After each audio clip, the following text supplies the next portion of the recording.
छत्रपती शिवाजी महाराज हे खरे सेक्युलर होते। त्यांनी अनेक लढाया जिंकल्या, मात्र त्यांनी कुठल्याही धर्माच्या प्रार्थनास्थळावर हल्ला केला नाही, कुठल्या महिलेवर अत्याचार केला नाही। त्यामुळे छत्रपती शिवाजी महाराज सर्व धर्म समभाव पाळणारे होते, त्यामुळे ते खरे सेक्युलर होते, असं केंद्रीय मंत्री नितीन गडकरी म्हणाले। पूर्ण इतिहासामध्ये कुठल्याही परस्त्रीवर युद्ध जिंकल्यानंतर अन्याय अत्याचार करण्याची एकही घटना छत्रपती शिवाजी महाराजांच्या इतिहासात नाही। अनेक लढाया जिंकल्या, राज्य पादाकरण केली, पण अन्य धर्मीयांची प्रार्थना स्थळ उद्ध्वस्त करणारी एकही घटना नाही, एकही घटना। मी नेहमी सांगतो की शिवाजी महाराज जर सेक्युलर होते असतील तर शिवाजी महाराजांचा इतका सेक्युलर राजाच झाला नाही। आणि सेक्युलर शब्दाचा अर्थ इंग्लिश डिक्शनरीमध्ये जो आहे तो धर्मनिरपेक्ष नाही आहे, तो सर्व धर्म समभाव आहे। आणि सर्व धर्माबद्दल सन्मान ठेवणारा हिंदुस्थानच्या इतिहासातला खरा सेक्युलर राजा कोणी असेल तर ते छत्रपती शिवाजी महाराज। सगळ्या महत्त्वाच्या बातम्या सविस्तरपणे आपण बघत होतो। कोर्टात प्रमुख आरोपी सरपंच संतोष देशमुख हत्या प्रकरणातले प्रमुख आरोपी यांना हजर केले, युक्तिवादही झालेला आहे। आता काय कोर्ट सांगतं, काय निर्णय देतं, याकडे सगळ्यांचं लक्ष आहे। त्याचे अपडेट आपल्याला बुलेटिनमध्ये मिळतील। त्या व्यतिरिक्त काही महत्त्वाच्या घडामोडी, काही बातम्या आपल्याला जसं आपण सविस्तरपणे बातम्या पाहिल्या तशा आपल्याला वेगवान स्वरूपात त्याही बातम्या बघायच्या आहेत। बुलेटिनची सुरुवात मात्र आपण हेडलाईन्सनी करतो आहोत। महत्त्वाच्या बातम्या, प्रायोजक घरकुल मसाले, स्वाद आणि मायेचा खमंग मेळ।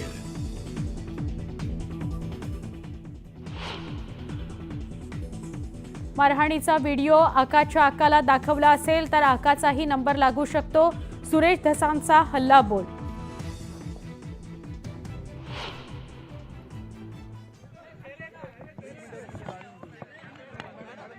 गाड्या जाऊ दे पुढे।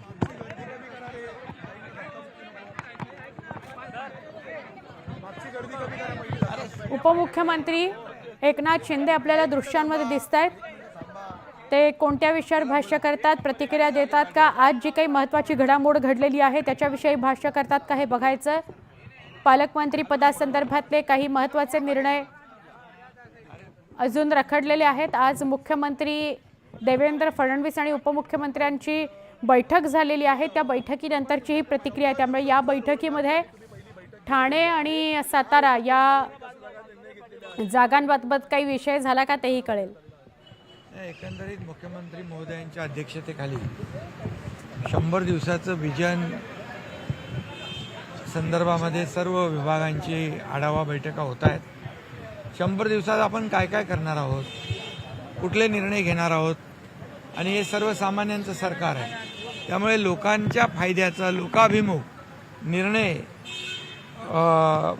अतिशय गतिमानतेने, जसं 2.5 वर्षामध्ये मोठ्या प्रमाणावर सरकारने निर्णय घेतले आणि हे लोकाभिमुख सरकार ठरलं, आणि त्यामुळेच मोठ्या प्रमाणावर विधानसभेमध्ये त्याचं कामाची पोचपावती देखील मिळाली। आणि म्हणून लँडस्लाईड मॅन्डेट लोकांनी दिल्यानंतर जबाबदारी आमची आणखी वाढली आहे, आणि म्हणूनच मुख्यमंत्री महोदयांच्या अध्यक्षतेखाली 100 दिवसाचं विजन आम्ही काय असेल ते लोकांसमोर मांडतोय आणि निर्णय घेतोय। त्यामुळे सर्वच विभागांचा आढावा इथं होतोय, आणि याच्यामधून एक विभागामध्ये देखील एक स्पर्धात्मक परिस्थिती निर्माण झालेली आहे। सगळ्यांना वाटतं की 100 दिवसात आम्ही काही ना काय लोकांसाठी केलं पाहिजे, आणि म्हणून नगरविकास विभागाची देखील आज होती, गृहनिर्माण विभाग होता, MMRDA होती, महिला बालकल्याण होता, आणि असे सर्वच विभाग होते। तर नगरविकासच्या माध्यमातून देखील जे शहरांचे DP पेंडिंग आहेत ते डेव्हलपमेंट प्लॅन ते तात्काळ निर्णय घेण्याचा त्याच्यामध्ये चर्चा झाली।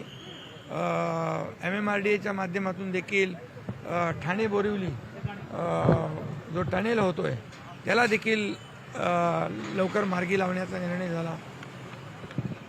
त्याचबरोबर मुंबईकडे पॉट टॅक्सी जी आहे ड्रायव्हरलेस त्याच्यावर देखील चर्चा झाली. आणि मुंबई ईस्टर्न एक्सप्रेस हायवे जो आहे त्याच्यावरची वाहतूक कोंडी कमी कशी करता येईल आणि त्यासाठी काय उपाययोजना केल्या पाहिजे यावर देखील चर्चा झाली. आणि एकंदरीत संपूर्ण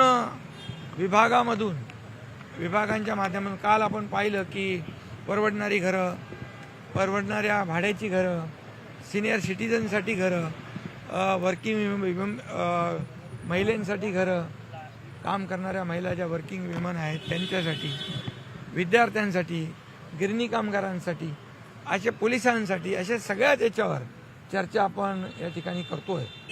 आणि त्यामुळे इंदू मिल आणि बाबासाहेबांचं जे स्मारक आहे ते युद्ध पातळीवर, हिंदुहृदय सम्राट बाळासाहेब ठाकरे यांचं स्मारक जे आहे ते युद्ध पातळीवर झालं पाहिजे, यासाठी देखील त्यात काय अडचणी आहेत त्याच्यावर चर्चा झाली.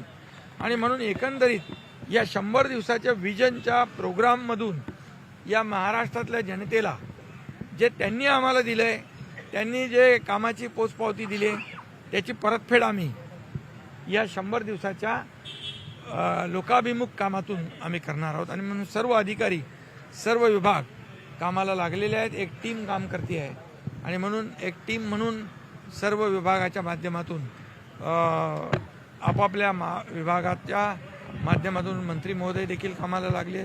आणि म्हणून आजची बैठक जी होती मुख्यमंत्री महोदयांच्या अध्यक्षतेखाली ती महत्त्वाची होती आणि लोकाभिमुख होती.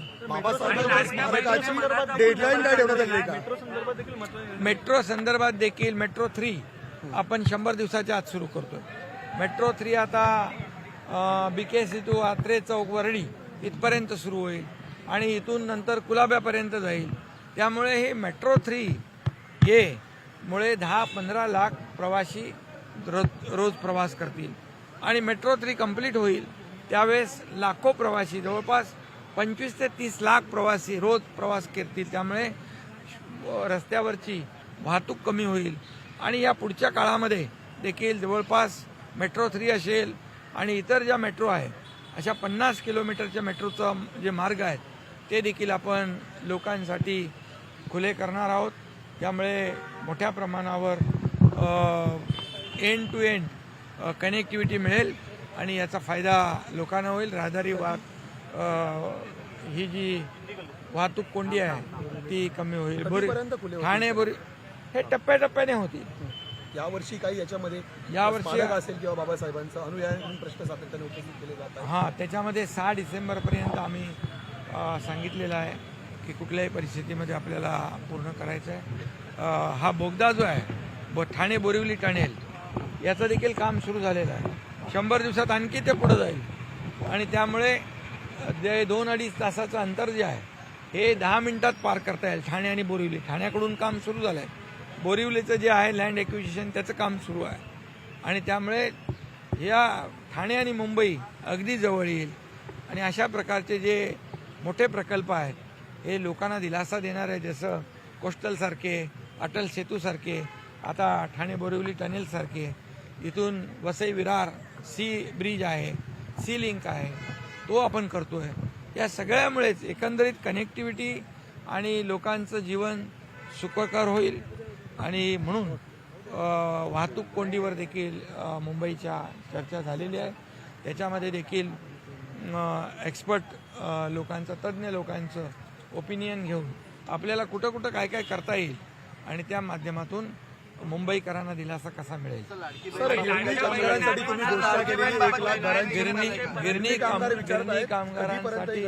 गिरणी कामगारांसाठी देखील काल मीटिंग घेतलेली आहे. आतापर्यंत फक्त गिरणी कामगारांच्या बद्दल घोषणा होत होत्या, चर्चा होत होत्या. परंतु आमच्या महायुतीच्या सरकारमध्ये गेल्या देखील 2-2.5 वर्षामध्ये जवळपास 10-12 हजार गिरणी कामगारांना घरं दिली. आमचे आमदार सुनील राणे हे पाठपुरावा करतात. आमचे इतर आमदार देखील प्रकाश सुर्वे असतील, प्रवीण दरेकर असतील, हे सातत्याने याचा पाठपुरावा करत आहेत. आणि म्हणून यामध्ये या पुढच्या काळामध्ये गिरणी कामगारांना मुंबई MMRमध्ये 1 लाख घरं कशी निर्माण करता येतील त्याच्यावर काल एक आम्ही धोरण तयार केलं आहे. आणि नक्की त्याच्यामधून लोकांना मुंबईत घर मिळतील का आणि कधीपर्यंत एकदम डेडलाईन अरे बाबा मुंबई कारण कामगारांमधून याच्यामध्ये आपल्याला रखडलेले SRA प्रकल्प, त्याचबरोबर रखडलेले म्हाडाचे प्रकल्प, यासाठी आपण म्हाडा आहे, SRA आहे, मुंबई महापालिका आहे, आपल्या MIDC आहे, MSRDC आहे, MMRD आहे, शिडको आहे, महाप्रीत आहे, या सगळ्या गव्हर्नमेंट एजन्सीना देखील आपण पुढे घेतोय. आणि म्हणून यामधून रखडलेले प्रकल्प जे त्याला चालना मिळेल. आणि मी पुन्हा एकदा सांगतो, मुंबईकर जो मुंबईच्या बाहेर फेकला गेलेला आहे, या रखडलेल्या प्रकल्पांमुळे त्यांना मुंबईत आणण्यासाठी या योजना आहेत. पैसे परत केलेले आहेत, जे पैसे त्या माईच्या मुलाच्या खात्यावरती डिपॉझिट झालेले. या माझ्या लाडक्या बहिणीला खूप खूप धन्यवाद देतो. मी या लाडक्या बहिणीचं अभिनंदन करतो की त्यांनी त्यांच्या मुलाच्या खात्यात आलेले पैसे प्रामाणिकपणे परत केले. खरं म्हणजे अशा लाडक्या बहिणींना आम्ही ही लाडकी बहीण योजना सुरू केल्यामुळे लाडक्या बहिणींच्या आशीर्वादाने हे सरकार आमचं आलेलं आहे. त्यामुळे त्या लाडक्या बहिणीला देखील धन्यवाद.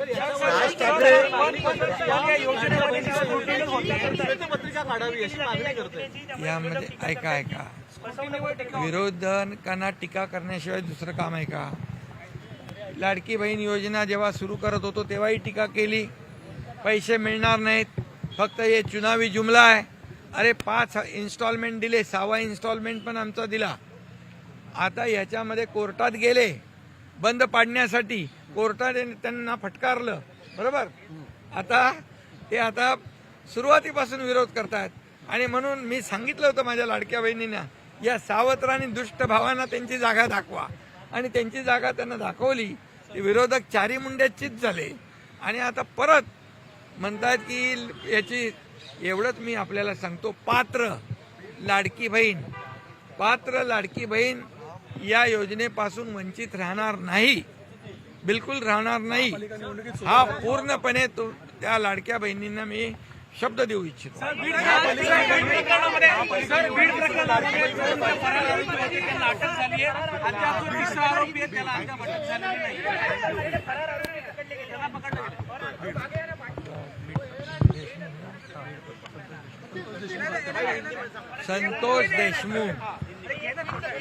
संतोष देशमुख सरपंच यांची जी निर्गुण हत्या झाली, खरं म्हणजे माणुसकीला काळीमा फासणारी घटना आहे. मी यापूर्वी देखील त्याचा निषेध केलेला आहे.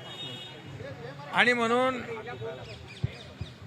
मुख्यमंत्र्यांनी घेतलेले निर्णय SITचे असतील, CIDची चौकशी असेल, ही अतिशय व्यवस्थित त्याच्यामध्ये चौकशी सुरू आहे. आणि जे आरोपी आहेत, एकही आरोपी सुटणार नाही.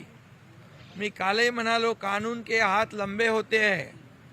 नाक दाबल्यावर तोंड उघडलं आणि फरार झालेले आरोपी, त्यांची जेव्हा प्रॉपर्टी सीज झाली, त्यांची बँक खाती गोठवली गेली.